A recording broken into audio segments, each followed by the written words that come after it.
Good evening, sir. Ito po yung ginawa kong program para sa project scenario. Ito po, gumawa po ako dito ng mga game scheduler para pong ginawa niyo din. Dito po sa layout na to, naglagay ako ng enter name for team. Maglalagay ka ng pangalan bawat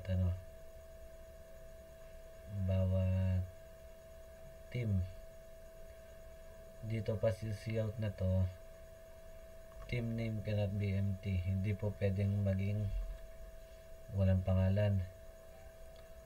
Dito naman po, team name cannot be empty yan. Tapos po, dito naman sa unique name, dapat po hindi magkakapareho yung mga pangalan ng mga team.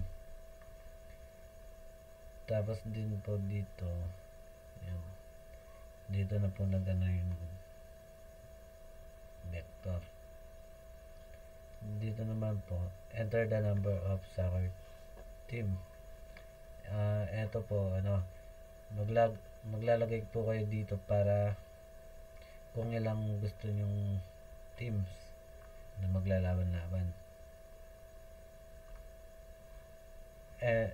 Dito po sa layout na to,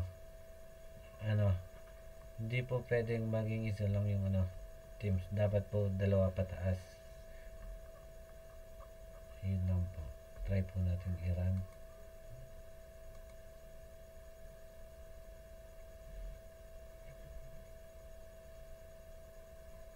Ayan. Enter the number of soccer team. Ayan, maglalagay po tayo kung ilan. Gusto ko 5. Ayan po. Tapos enter lang po. Name ng team 1. Team 1A. Team 2B. Team 2. Team 3C.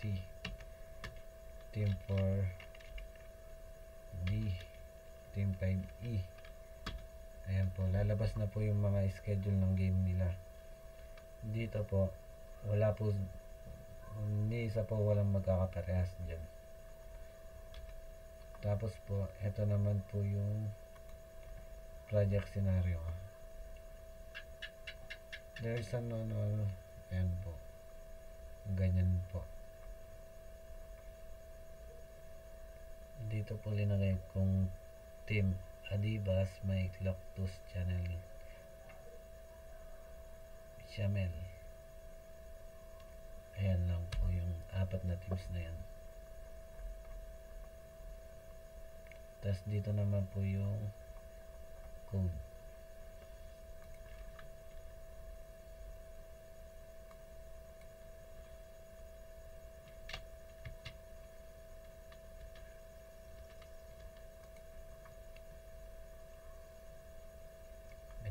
Ayusin ko lang po yung